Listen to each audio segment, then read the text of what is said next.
ça demande beaucoup de temps de préparation que je n'ai pas. Oui, on va manger, t'inquiète. Bonjour et bienvenue, ça me fait vraiment bizarre parce que je crois qu'en 2021 j'ai eu un rythme de tournage, genre 3 tournages par an. J'ai dû en faire un en janvier, un en avril et un en août. Voilà, pas une grosse moyenne. Et là je crois que je suis un peu repartie pour faire la même chose, voire moins. Donc là on est le 16 janvier. Et je sais pas si vous avez vu la story que j'ai postée sur Instagram. Je voulais essayer de vous faire le bilan depuis le mois d'août, le bilan 2021 depuis le mois d'août, depuis la dernière fois que j'ai fait des vidéos. Ça fait pas mal de livres, je les ai pas comptés, ça en fait pas mal. Je vais pas pouvoir vous parler de tous les livres, je pense, un par un, parce que ça va prendre trop de temps, ça va faire une vidéo un petit peu longue et pas très attractive. Et puis il y a des livres que j'ai lus il y a tellement longtemps que je vais avoir du mal à vous en parler en fait. Je vais vous filmer un petit peu, hop, mes bouquins. Je sais pas si on les voit tous. Là, voilà. Oh, là il y en a aussi. Hop, voilà. Là, c'est les trois qui sont sortis, je sais pas, oui, les trois qui sont sortis en 2022 mais que j'ai mis en 2021. Là, c'est les trois que j'ai prêtés ou qui sont dans ma collection Edgar Poe. Là, c'est les trois, hop, les trois que j'ai pas fini. Voilà, là, on suit. Voilà, hop. C'est tout. Ah, et je pourrais faire la vidéo comme ça pourrait être rigolo en fait. Ça va pas être très pratique. C'est pas grave. Qu'est-ce que vous en pensez? Parce que moi, je peux pas bien filmer, je suis pas très douée pour bien viser en fait. Et en plus, je crois que. Ah non, c'est pas écrit à l'envers. Qu'est-ce que. Oui, c'est écrit à l'envers, on est d'accord. Ouais. Bon, c'est pas grave. Qu'est-ce que je fais? Je vous parle vite fait des livres. Je retourne là. Là. Pas dans l'ordre du tout dans lequel je les ai lus. Je vais déjà vous parler des trois que j'ai pas fini. J'ai gardé les marque-pages au cas où je les reprenne. Il s'agit de 84K, qui fait un petit peu penser à 1984, vaguement, à Shaggy Bane, qui m'a un peu déprimée. Et celui-ci, Le Crime du métro, et j'ai aimé aucun personnage. Alors, j'avais même pas envie de retourner lire le livre à chaque fois, donc j'ai arrêté pas de 70. Donc, ces trois-là, pas finis. Peut-être que je reprendrai un jour, mais bon, c'est tout. Je vais vous parler aussi vite fait de quoi Vite. Non, pas vite. Ça, c'est les derniers, on va dire. Alors, celui-là est sorti aussi en 2022. Les livres que j'ai lus en 2021, mais qui sont sortis en 2022. La bibliothèque de minuit, qui est assez sympa, même si ça part sur un suicide. Et c'est une jeune femme qui n'en peut plus de sa vie. Elle a l'impression de tout foirer et elle se suicide et elle se retrouve dans la bibliothèque de minuit où elle peut vivre toutes ses vies possibles. Voilà, je ne vous en dis pas plus. Le dernier, Nico Takian. Alors si vous, par exemple, si vous avez aimé un peu la série Lost ou des trucs comme ça, voilà, c'est un peu l'esprit. Un gars qui, pareil, au lieu de se suicider, il décide de tout plaquer et de donner 10 000 euros à une entreprise bizarre qui lui propose de lui faire changer de vie et d'effacer son ancienne identité. Et il se retrouve sur une île assez étrange. Et la médium, alors c'est pas la vraie couverture, la médium, c'est l'histoire d'une actrice en mal de cachet, on va dire, dont le mari est mort dans les tours le 11 septembre 2001, sa fille est dans le coma depuis 3 ans, et elle se fait passer pour une médium pour gagner sa vie, mais elle est peut-être vraiment médium, on ne sait pas. Ensuite, je vais vous parler euh, des livres qui sont des suites. J'ai fait un petit, ici, j'ai fait un petit lot de livres qui sont des suites. C'est-à-dire, vous avez la bande dessinée, je vous en avais déjà parlé, Dans la tête de Sherlock Holmes, qui s'est fait vraiment attendre, ce tome 2, qui est la suite de Dans la tête de Sherlock Holmes. C'est l'affaire du ticket scandaleux. Donc ce sont des bandes dessinées, mais vraiment superbes. Elles sont très belles. Ah, mon ticket de caisse. Chaque fois, j'ai un ticket de caisse qui tombe. Donc il y a un fil rouge, hein, on le voit, et dedans, souvent, il faut jouer avec la transparence des pages, des choses comme ça, les plis des pages et tout, et on est un petit peu acteur aussi. Le lecteur et la lectrice sont acteurs et actrices de la lecture. Très bel objet, vous voyez. Voilà. Donc ça, c'est la suite, forcément, Dans la tête de Sherlock Holmes. Alors à chaque fois, je ne vous dis pas les auteurs et les maisons d'édition, je suis désolée. Allez sur mon compte Instagram, La Minute Mad, il faut que j'arrête de faire, c'est très désagréable. Mon compte Instagram, La Minute Mad, je vous parle de tous les livres, avec une belle photo, avec le titre, le nom de l'auteur ou de l'autrice et la maison d'édition. Voilà, ensuite, je vais vous parler aussi, ah oui, c'est une nouvelle, entre guillemets, série du duo Preston et Child. Là, c'est chez J'ai lu, je crois que ça sort chez l'Archipel à la base en grand. C'est Tombes oubliées et une enquête de Nora Kelly. Et ils ont repris un ancien ouvrage que j'ai pas encore lu en fait, qui est assez assez vieux, où on croisait déjà Nora Kelly qu'on croise aussi dans certaines aventures de Pendergast. J'ai lu celui-là et quand je me suis aperçue qu'en fait il y avait finalement c'est un tome 0, parce qu'à la base c'était pas un tome 1, c'est un tome 0, je lirai aussi celui-là, donc Tombes oubliées, où il est question ici d'une mission archéologique pour retrouver un campement perdu, un campement qui allait d'est en ouest aux États-Unis, et en fait il y a peut-être un trésor, des pièces d'or dedans. Voilà. Donc il faut pas que je les mélange. J'ai aussi Aliéné. Alors, c'est pas vraiment la suite de Dernier Hiver. J'avais adoré le Dernier Hiver, allez voir ma vidéo sur le Dernier Hiver. Mais il y a un personnage, je l'ai lu il y a très longtemps à sa sortie, celui-là. Apparemment, il y a un personnage principal qui était là-dedans aussi. Hein. C'est pour ça que j'en parle, mais c'est pas vraiment une suite. Hein. On peut totalement lire celui-ci sans avoir lu le Dernier Hiver, même si c'est dommage de ne pas avoir lu le Dernier Hiver. Donc, comme le titre et la couverture peuvent l'indiquer, ça parle un petit peu d'espace et peut-être d'entités extraterrestres. En fait, il y a une flic sur Terre complètement déphasée, complètement shootée, tout ça, un peu sec et tout, qui enquête, qui auto-enquête, on va dire, sur un truc assez bizarre, et ensuite elle est mise sur l'affaire. Un corps retrouvé complètement étripé dans les souterrains lyonnais. Et en parallèle de ça, il y a eu un peu la même chose qui s'est passée dans la station spatiale internationale. Un astronaute qui s'est fait étriper dans un labo de la station. Donc, enquête. Et ensuite, je vous parle de Lola doit mourir, de Bruce Bellamont aux éditions Flammarion. Je vous en parle en tant que suite parce que il y a un des personnages principaux qui est l'enquêtrice, qui se trouvait peut-être un peu moins présente, mais présente quand même dans l'ultime expérience, dont je vous ai parlé il y a un an. Allez voir ma vidéo. C'était une vidéo, j'ai mal au dos. J'ai plus mal au dos. Je vous en parle aussi parce que Bruce vient à la librairie où je travaille samedi prochain, samedi 22. Janvier, Lola doit mourir, et c'est l'histoire de personnes qui se suicident devant leur ordinateur, et l'enquêtrice dont je vous parlais, hein, c'est Marion Lambert, je crois, l'enquêtrice Marion Lambert, inspectrice, lieutenant, qui trouve bizarre que il y ait plusieurs personnes comme ça qui se suicident devant un écran, et elle va chercher à savoir qui était derrière cet écran d'ordinateur sur internet, et elle va enquêter. C'est une enquête un petit peu cybernétique, je sais pas si ça se dit encore cybernétique, mais venez à la librairie samedi 22, hein, il y aura une petite rencontre avec Bruce, et on parlera du livre, et sûrement aussi un petit peu du précédent. Allez voir ma chronique sur Instagram aussi. Voilà, je vous mets sur mon affiche là. Je vais vous parler des livres qui sont pas là, qui sont pas présents dans ma pile, parce que pour que je m'aime encore, je vous mets une photo ici peut-être. Pour que je m'aime encore, je l'ai mis dans ma collection Edgar Poe parce que ça parle à un moment donné d'Edgar Poe, bien sûr. Et c'est un roman un petit peu autobiographique qui relate en fait toute l'enfance et l'adolescence d'une jeune femme qui est typée. Et donc il y a une certaine, quand on a vécu un petit peu l'enfance et l'adolescence dans cette même période, il y a un peu un côté nostalgique aussi, j'avoue, des choses, même si on n'est pas, des choses universelles en fait, hein, même si on est pas typée comme elle, et on ne rencontre pas forcément tous les soucis qu'elle a rencontrés. Il y a des choses qui reviennent en mémoire, et il y a une petite nostalgie aussi des années 80-90.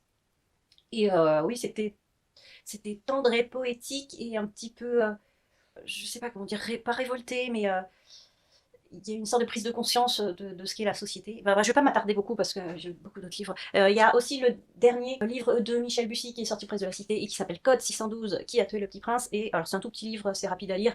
Et on a deux personnes, un mécano aviateur et une stagiaire détective privée qui se retrouve embauchée par un milliardaire pour enquêter sur la mort, de Saint-Exupéry qui a disparu dans son avion au-dessus de la Méditerranée, et de la mort du petit prince. Et ils vont voyager comme ça un peu autour du monde, en allant voir les membres du club 612 qui ont peut-être des choses à leur apprendre sur ces deux morts. Et ensuite, La petite boutique au poison de Sarah Penner chez Faubourg Marigny. Très belle couverture aussi. C'est une histoire en deux temps, on va dire, 17e, 18e, je sais plus. Et maintenant, nous avons donc une jeune femme qui vient en Grande-Bretagne pour son voyage de noces. Et en fait, elle vient toute seule parce qu'elle vient d'apprendre que son mari l'a trompée. Et elle va se lancer dans une sorte de petites expéditions de fouilles sur la Tamise, au bord de la Tamise. Elle va trouver une petite fiole. Et elle va essayer d'enquêter sur cette fiole un petit peu étrange parce qu'il y a un petit poinçon dessus, et il va s'avérer qu'elle va essayer de retrouver une trace de l'histoire de la personne, parce qu'elle ne sait pas qui se cachait derrière. Et en fait, c'était une femme qui essayait de guérir les autres femmes ou de les aider en tuant un homme qui leur faisait du mal. Voilà. Et les deux histoires vont avoir un écho. Voilà. Le neutrino de Majorana, enquête policière franco-suisse qui se passe vraiment à la frontière franco-suisse, hein, c'est de Nils Barillon et c'est chez Gilles Polar. Et c'est une enquête conjointe entre la gendarmerie française et la police suisse, avec un inspecteur suisse qui m'a un peu fait penser à Pendergast. Et donc nous trouvons le corps d'une femme, d'une chercheuse assassinée pile sur la frontière. C'est pour ça que les deux pays doivent collaborer pour trouver ce qui s'est passé. Et en même temps, parallèlement à ça, on a des moments de la vie de Ettore Majorana, qui était un théoricien en physique, on va dire, assez jeune, qui a très très peu écrit. Et ce qui était rigolo, c'est que j'ai eu envie de lire ce livre que je savais avoir dans la librairie, suite à un documentaire d'Étienne Klein sur Majorana. Et à la fin, j'ai découvert que l'auteur lui-même a eu envie d'écrire ce livre suite à un livre d'Étienne Klein. Donc c'était assez rigolo. Jérôme Loubry de Soleil et de Sang, ça se passe à Port-au-Prince, il y a un petit côté en France et un peu à Haïti. Il y a des crimes qui ressemblent à des crimes un peu vaudous. Donc il y a un inspecteur qui ne croit pas du tout au vaudou parce qu'il était un peu traumatisé dans son enfance à cause de ça. Qui va enquêter, et à côté de ça, y a plein d'autres crimes. Et pareil, on retourne un petit peu dans le passé pour savoir ce qui s'est passé dans une espèce d'orphelinat qui volait des enfants pour les revendre à des gens riches. Voilà, et il y a une jeune femme qui est partie en mission à Haïti et qui meurt dans un accident, et son mari va débarquer pour en apprendre un petit peu plus, parce qu'on lui dit ta femme, c'était peut-être pas vraiment un accident. Voilà. Plus fort qu'elle de Jacques Expert, livre de poche. Alors ce livre-là, ici presque comme un témoignage, parce que c'est un petit peu comme s'il y avait à chaque fois, si on lisait les comptes rendus des interrogatoires et tout ça, et la construction du livre est assez particulière et c'est assez addictif en fait. On a envie de savoir ce qui s'est passé parce qu'au tout début, une femme meurt, assassinée, et tout le monde soupçonne, alors un petit peu le mari au début, et ensuite on soupçonne grandement la maîtresse du mari. Et est-ce que c'est lui, est-ce que c'est elle, qu'est-ce qui s'est passé? Voilà, un gros suspense. Voilà. Ensuite, Mort Noir, pardon, si je me mets. Qui est un livre qui se passe en 1348, par là. Alors je sais que dans l'épreuve non corrigée, il y avait une petite erreur de date, donc enfin bref, vous voyez. Hein. Et La Grande Peste, alors on voit tout de suite le parallèle avec le virus.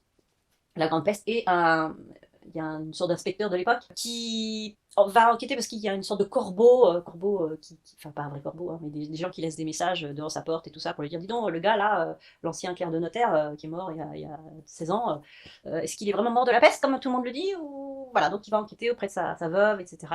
Et il y a tout bien sûr, il y a tout.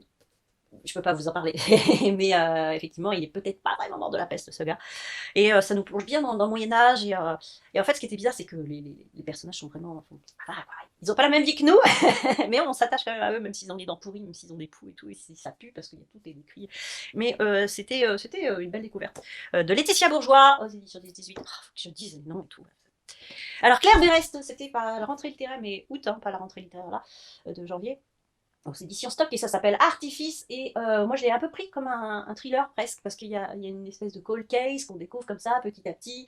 Ça se passe aussi bien sûr avec Claire Berest dans le milieu de l'art, et il se trouve qu'un policier qui est un peu particulier, il est un peu bizarre on va dire, il va pas beaucoup avec ses collègues et tout ça, il est très pas réservé, mais il a des attitudes un peu particulières que ses autres collègues trouvent bizarres. Il a une enquête sur le dos en fait, on lui met une enquête sur lui, parce qu'apparemment il ne serait pas la personne qui dit être. Et on va en découvrir un peu plus sur son passé à lui, et aussi sur il y a aussi en parallèle une très très grande artiste, mais anonyme, qui se fait appeler Mila. Et en fait, ces destins sont un peu croisés, même si apparemment ils n'ont rien en commun, ce flic et cette artiste. Et on va découvrir ce qui les lie. Voilà. Evergreen Island, c'est un petit thriller, voilà, un peu cold case aussi. C'est une femme qui retourne sur l'île sur laquelle elle a vécu quand elle était jeune. Et un jour, sa famille dit bon, on se barre en pleine tempête. Ils sont obligés de traverser la mer en pleine tempête. Et elle ne sait toujours pas pourquoi. Pourquoi ils ont dû partir comme ça. Et elle se souvient parce qu'elle retourne sur l'île à l'occasion de la découverte d'un corps pas très loin de leur maison, et de leur ancienne maison, et elle va aller sur l'île et elle s'aperçoit qu'elle n'est pas forcément la bienvenue sur cette île. Donc c'était de Heidi Perks, ouais, aux éditions Prélude. Evergreen Island, oui. Le Paula Hawkins, j'avais pas lu ses précédents, La fille du train avait cartonné, j'ai vu le film sur Netflix, je crois. Et donc Celle qui brûle, c'est basique, hein, c'est un petit, je sais même pas si c'est thriller, et En fait, ça m'a fait un peu penser à du Agatha Christie, hein. C'est un petit peu policier, il y a une petite intrigue, une petite cold case, qui a whodunit, on va dire. Il y a un jeune homme qui est retrouvé mort sur sa péniche. Sa voisine est complètement bizarre et elle a vu une jeune femme sortir de la péniche. Elle veut l'aider parce qu'elle trouve qu'elles se ressemblent un petit peu, elles sont un peu perchées. La jeune femme en question a eu un accident quand elle était jeune, donc elle a plus vraiment toute sa tête et tout ça. Et il y a une grosse histoire de famille, des non-dits, des tabous, des choses comme ça. Voilà. Donc ça m'a fait un peu penser à un hommage à Agatha Christie. Le sniper, son roc et son fusil, que je vais vous montrer là en vrai parce que la couverture est beaucoup mieux. C'est un roman, on va dire, policier, roman noir, presque d'espionnage aussi, assez drôle parce que un des snipers, un des tueurs à gages, est aussi cuisinier, il fait cuire du riz. Et il y a des moments assez sympas, c'est assez drôle, mais il y a quand même une histoire aussi assez glauque derrière. Pareil, cold case aussi, hein, des choses qui remontent un peu du passé. Et il y a un des enquêteurs qui est près de la retraite, il a ça de la retraite et il doit enquêter dessus. Voilà. Ah oui, alors je vous ai pas dit, c'est Chang Kuo Li aux éditions Gallimard, La série noire. Le Donato Carisi, le dernier Donato Carisi chez Calman Levy, qui s'appelle Je suis l'abysse. C'est une histoire de tueur en série, hein. Mais pareil, c'est totalement addictif, on lâche plus le bouquin, quoi. Il y a une femme qui est retrouvée dans un lac, enfin non, il y a un bras qui est retrouvé, le bras d'une femme qui est retrouvée dans un lac, et il y a une femme dont le métier c'est de protéger les femmes battues, d'essayer de repérer des femmes battues et de leur dire bah voilà, vous pouvez faire ça, vous pouvez faire ça. Et elle, comme elle est amie avec une flic, elle voit le bras en question et se dit mince, derrière cette femme, il y avait peut-être, c'était peut-être une femme battue, il y avait peut-être quelqu'un qui va continuer. Donc elle va enquêter un petit peu là-dessus de son côté, hein, en parallèle de la police qui fait des conclusions beaucoup trop hâtives. Et d'un autre côté, on suit un homme un peu louche, complètement louche. Je ne vous en dis pas plus, c'est très addictif. Je vais très vite, je suis désolée. Le gros coup de cœur pour te tenir la main pendant que tout brûle de Joanna Gustafsson aux éditions Calman Levy toujours. Pareil, pareil, je dis pareil, parce que c'était souvent le cas pour les précédents. Ça se passe en plusieurs fois. Là, il y a 3 périodes. Une période actuelle, une enquête parce que un homme est retrouvé mort dans sa maison, sa femme est totalement à garde, comme ça. Et bon, ça pourrait être tout à fait basique, sauf qu'on trouve des mains humaines un peu planquées dans toute la maison. Donc très très bizarre. Et il y a aussi 2 autres périodes. Une Québécoise qui se retrouve à Paris, je sais plus, c'est alors, si, fin 19e, fin 19e, début 20e, et elle perd ses 2 enfants dans un incendie. Voilà, elle va contacter des médiums et tout. Et en 1940, pareil, on se retrouve au Québec, et c'est l'histoire d'une jeune fille, une jeune fille qui se fait harceler, et elle va essayer de trouver des moyens pour se défendre. Tous ces événements sont liés, bien sûr, et c'était une super surprise parce qu'arrivé à la fin, vous voyez un peu les romans de Michel Bussy où à la fin, vous dites ah, mais en fait, j'avais pas du tout capté ça comme ça. Et ben là, c'est pareil, vous arrivez à la fin, ah, et vous relisez le début en vous disant est-ce que je me suis fait avoir? Ah ouais, je me suis fait avoir, voilà. Les Sœurs de Montmort de Jérôme Loubry, je vous ai déjà parlé de Jérôme Loubry tout à l'heure avec celui-ci, je vous ai déjà parlé de Jérôme Loubry avant. Les Sœurs de Montmort, c'est une journaliste qui se fait contacter par quelqu'un qui l'emmène. Vous vous souvenez de cette histoire à Montmort, il y a tant d'années? Oui, oui, je vais vous raconter la vérité. Donc, elle y va. Et elle lit le rapport durant le trajet. Le rapport, c'est le livre, en fait. Et c'est avec Jérôme Loubry, hein, souvent, je vous avais parlé des refuges. Voilà. Et donc, dans le rapport, on suit la communauté de Montmort, et il y a un nouveau flic qui arrive. Et il se met à y avoir plein de choses bizarres qui arrivent alors que c'était un petit village super tranquille. Et là, boum. Voilà, je vous en dis pas plus. Mind blow, mindfuck, je sais pas comment vous dites. Mirrorland de Carl Johnston chez Fleuve Noir. C'est l'histoire de jumelles qui ne s'entendent plus. Il y en a une qui est partie aux États-Unis, l'autre qui est restée en Écosse. Je crois que c'est en Écosse, il me semble. Et quand celle d'Écosse meurt, l'autre revient. Et elle revient dans la maison. Et elle revit un petit peu son passé qui était weird, très bizarre. Les 2 sœurs avaient créé un monde à elles qui était le Mirrorland, et elles s'inventaient des clowns, elles s'inventaient des sorcières, elles s'inventaient des trucs comme ça. Et petit à petit, on comprend pourquoi. Je ne vous dis pas plus. Voilà. Oui, c'est une belle surprise aussi. Ceux qui murmurent le vent, pareil, je vous mets la vraie photo, voilà la vraie couverture ici parce que elle est mieux que celle-ci. Très belle découverte aussi de Ceux qui murmurent le vent de Amy Harmon aux éditions Charleston. C'est une femme qui va en Irlande pour la première fois, parce qu'elle a des origines irlandaises. Elle va en Irlande pour la première fois pour déposer les cendres de son grand-père qui l'a élevé dans le lac à côté duquel il a grandi. Elle met les cendres dans l'eau et elle se retrouve projetée en arrière à une période où son grand-père était petit garçon et elle ressemble trait pour trait à son arrière-grand-mère en fait. Et on la prend pour son arrière-grand-mère qui était censée avoir été tuée dans une sorte de rébellion, parce que, alors l'Irlande, comment vous dire. Et elle se retrouve projetée en 1921. En 1921, alors que son arrière-grand-mère était morte 6 ans auparavant. Et il va falloir qu'elle apprenne à vivre en étant quelqu'un d'autre et à vivre parce que ça se passe en 2001, avant le 11 septembre, et elle se retrouve 80 ans en arrière. Et il y a un gros choc d'une part des cultures entre l'Irlande de l'époque et les États-Unis, et un gros choc temporel. Et on en apprend beaucoup, beaucoup sur voilà, tout ce qui s'est passé en Irlande, entre l'Irlande du Nord et l'Irlande du Sud. Enfin, je suis nulle en histoire, hein, mais j'en ai beaucoup appris avec ce bouquin, et c'était vraiment sympa parce que je m'attendais pas en fait à un côté un peu fantastique comme ça, de voyage dans le temps. Et je vous le conseille vraiment beaucoup, beaucoup, beaucoup. Voilà. Le temps de l'indulgence, pareil, rentrée littéraire de 2021, ou 2021, de Mahuri Vijay aux éditions Faubourg Marigny. C'était assez étrange comme lecture. C'est l'histoire d'une jeune femme qui, à la mort de sa mère, c'est en Inde, et elle décide de retrouver un homme c'était un colporteur, il venait vendre des robes, et c'était la seule personne qui arrivait à faire sourire sa mère. En fait, sa mère était un peu bipolaire, et ce monsieur, c'était la seule personne que sa mère tolérait finalement. Et elle va essayer de retrouver cet homme, et elle traverse toute l'Inde, et pareil, là il y a un choc des cultures, parce que l'Inde n'est pas la même partout, j'ai envie de dire.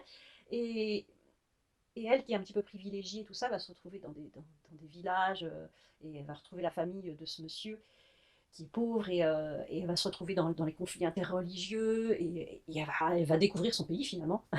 Et nous aussi, ça nous fait découvrir l'Inde en fait, et l'histoire de l'Inde. Et moi, ça m'a fait. Ouais, la rentrée littéraire 2021 m'a beaucoup apporté en termes de géopolitique, je sais pas comment dire. Voilà, donc celui-ci, il y avait aussi L'amour autour des scélérats, qui se passe. Alors, c'est en Turquie-Syrie, hein, et les conflits actuels ne datent pas d'aujourd'hui, hein, ça date de bien avant. Et donc, on se retrouve avec un homme un peu bizarre qui s'avère être. Ah, je peux pas vous dire, c'est peut-être spoiler. C'est peut-être spoiler. Donc, on retrouve un personnage à travers les époques, on va dire. Et on traverse tous les conflits qu'il peut y avoir en Syrie. C'est dur. C'est super dur parce qu'il y a une femme qui perd ses enfants. Les enfants sont enrôlés par Daesh pour poser des bombes. C'est dur. Et heureusement, c'est drôle à la fois. Je vous ai pas dit, c'est Anwar Ben Malek aux éditions Emmanuel Colas. C'est dur et c'est drôle à la fois parce qu'il y a beaucoup d'humour. Heureusement, parce que. Et ça en fait un livre.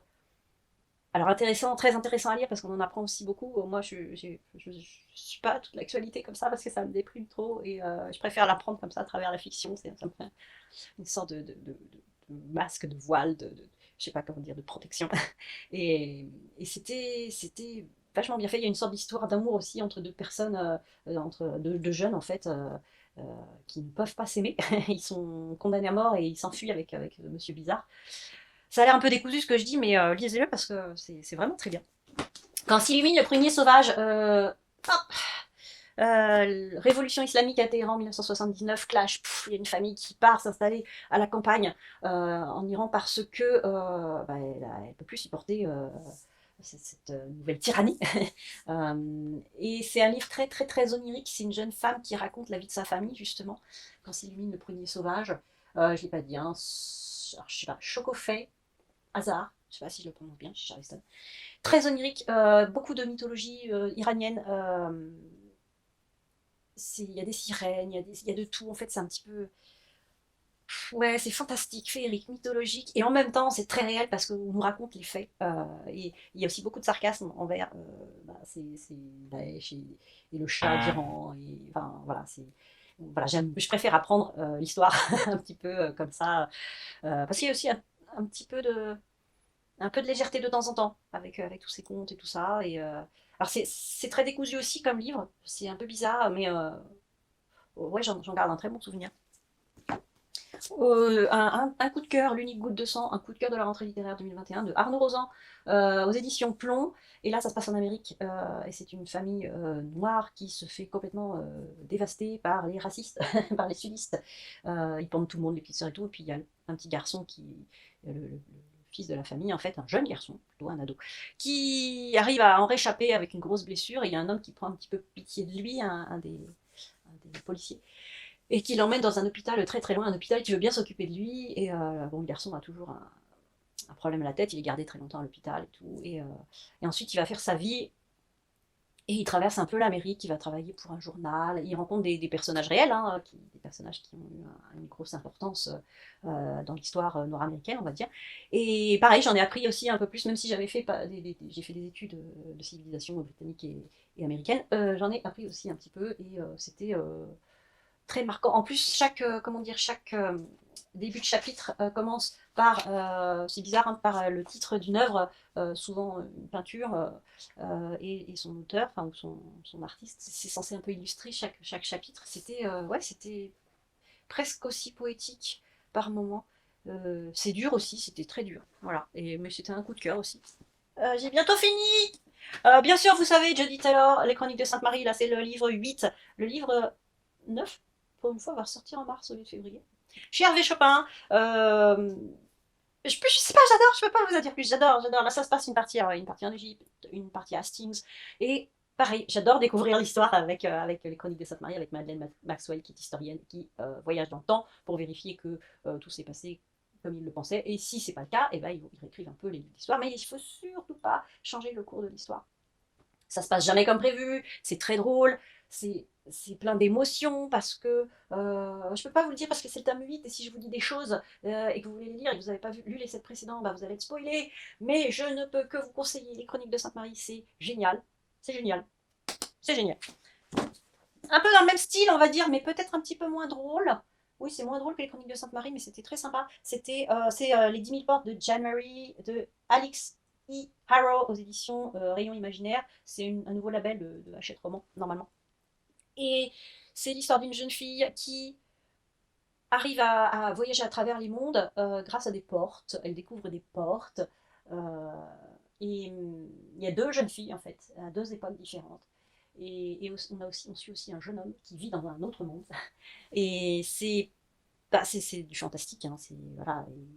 Je sais pas si il y a quoi comme livre. Ça fait un peu voilà le monde de Narnia, ça fait un peu Alice au pays des merveilles, mais plus adulte presque parce que il y a pas mal de sujets un peu durs, un peu compliqués. Il y a aussi beaucoup la condition de la femme aussi, parce que la jeune fille en question, elle est un peu comment dire surprotégée, mais elle ne sait pas encore trop pourquoi, et on lui fait bien comprendre qu'elle ne pourra pas vivre ailleurs, aussi parce qu'elle est un peu métisse, la jeune fille en question.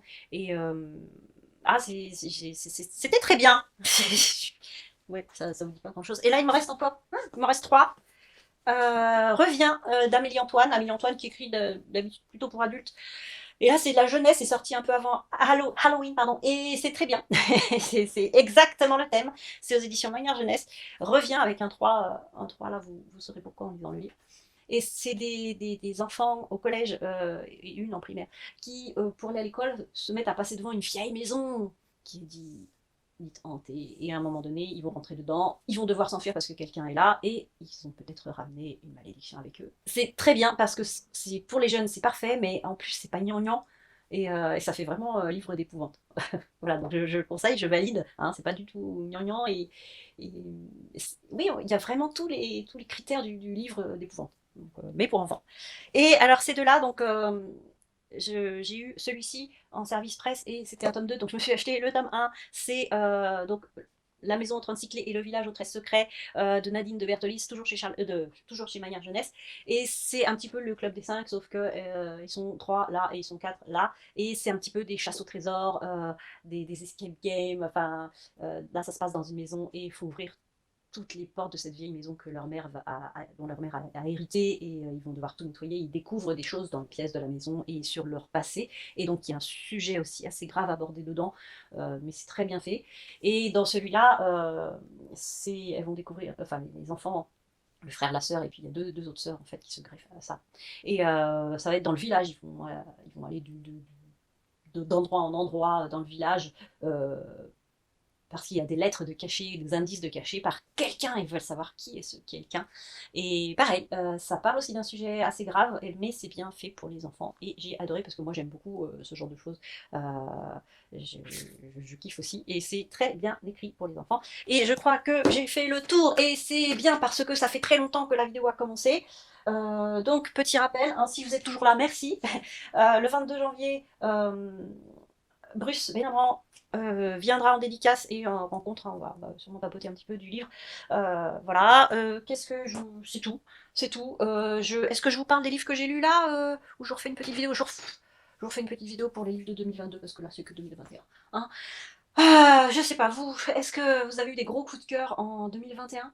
Parce que bah, il y a eu beaucoup de choses. En plus, 2021, ça a été une année un peu bizarre. Oui. Mais j'ai été contente de voir que les gens lisaient toujours, ils lisaient peut-être même plus et étaient avides de conseils et de lecture, de découvertes, de choses comme ça. Et je sais pas si vous l'avez ressenti, vous. Mais ouais, c'est bien de voir que bah, le livre n'est pas mort, messieurs, dames.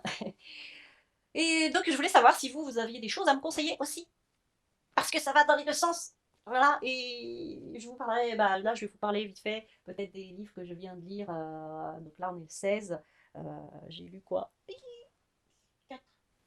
4 livres. Et à tout bientôt. J'ai été contente de refaire une vidéo. J'étais un peu rouillée, je suis désolée et j'espère que ça sera pas trop long. Et à bientôt. Vous pouvez toujours vous abonner hein, parce que la preuve, j'en fais encore des vidéos. Je poste aussi sur l'onglet communauté mes chroniques Instagram. Je poste des book hauls aussi. Donc vous pouvez continuer à me suivre hein, si vous voulez, bien sûr. On est là, on est bien, on parle du livre. J'ai toujours pas trouvé de concept nouveau. Hein, depuis août dernier, je cherche un nouveau concept. Hein. J'avais fait un concept jeu de thème, avec des thèmes, je regroupais des livres à thème. Le souci, c'est que, je peux plus trop tourner, et puis j'ai pas d'idée innovante. Je voudrais une idée super, tu sais, une idée qui déchire, une idée. J'ai pas trouvé. Donc, bah, c'est tout. Je suis désolée. Pour l'instant, je continuerai à faire des vidéos comme ça, lambda. J'aimais bien mes deux personnages là, à l'arrière et tout, mais ça demande beaucoup de temps de préparation que je n'ai pas. Oui, oui, on va manger, t'inquiète. Allez, je vais manger un bout, puis je reviens vous parler des livres de 2022. Voilà. À bientôt. Abonnez-vous.